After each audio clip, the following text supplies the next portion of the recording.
My original plan for today's video was best makeup of 2024, and don't worry, that will be coming soon.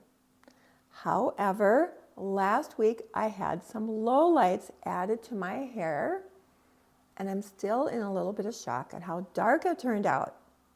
To be completely honest, I'm not totally in love with it, yet anyway. So I thought today would be a perfect time to do a quick 5-year gray hair journey update. Quick recap in case you haven't seen any of my gray hair videos. I will link those videos below, but in a nutshell, all my life I had dark brown hair. My grays came in pretty early in my 20s, but I didn't start coloring my hair until my early 40s, and I just used a box dye at home to cover the gray and match my existing dark brown hair. Over the years, as more and more silvers came in, it became impossible to keep up with the root touch-ups literally every 10 to 14 days. It was exhausting. So in my late 50s, I finally ditched the dye the hard way, inch by painful inch.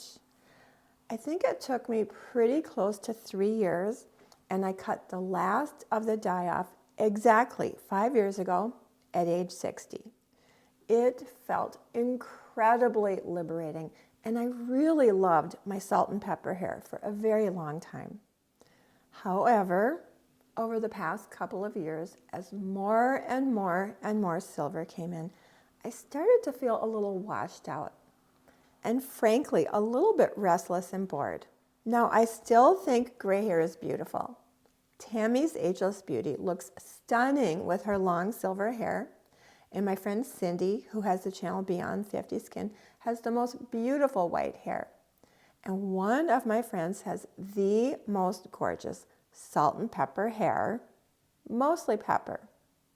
But my hair was sort of half white, half dark. It just started to feel a little bit mousy and a little bit blah, so I decided to add a little more pepper. About 6 months ago, I had just a few very natural looking lowlights added, which I really enjoyed, but it was so subtle, nobody even noticed it, and it wasn't even worth really mentioning in a video. The thing that really appealed to me about this type of gray hair blending is keeping it so seamless and natural that I am not a slave to touch-ups. It has to be low maintenance. One example of this is Paulina, the supermodel. Her hair is beautiful. And I recently saw a video by Trish V on her 4.5-year gray hair journey update. I completely related to everything she said in that video, and I really enjoyed how she incorporated very natural looking, very beautiful lowlights and highlights. I was also very inspired when Beauty by Des recently did lowlights and highlights in her hair. If you're not familiar with Beauty by Des, you must check her out. She is the most elegant 70-year-old British YouTuber. In fact, Cindy, Beyond 50 Skin, and Beauty by Des and I recently spent a day together in New York City.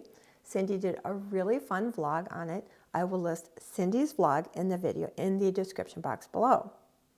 Actually, I will list all the channels I am talking about today in the description box below. Anyway, after months and months of browsing, I came up with a few ideas, and I brought several photos into my stylist.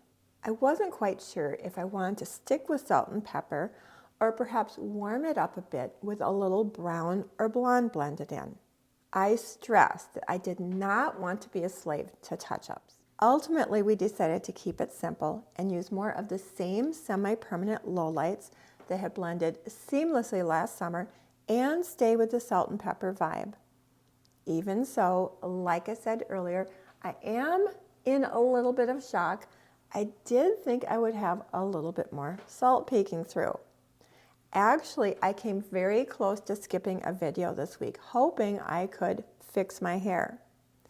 You know, it's really strange. I actually felt almost a little bit guilty, like I was disappointing or abandoning the gray hair community, which I know is silly because I have always stressed dyeing your hair or not dyeing your hair is a very personal decision. Heck, if purple hair makes you happy, go for it. Even so, I called my stylist the very next day in a panic, but she was on vacation, not returning until after the holidays, which I think was actually a good thing because as I'm getting used to it, it's starting to feel a little bit more me. Having said that, I do think it's still a work in progress and we may do a little tweaking and add a little bit more dimension. So stay tuned for the next chapter of my gray hair journey. And with that, I hope you're having a wonderful holiday season and I am wishing you a very safe, happy, and healthy New Year. And I hope to see you next week when we will kick off the new year, most likely with Best Makeup of 2024. Looking at the before and afters, I'm realizing it's not really that different. Mostly we just sort of toned down some of the white, which was sort of taking over. And I'm really happy to see that I still have the gray hair vibe. But like I said, I probably will be tweaking it a little bit, so stay tuned.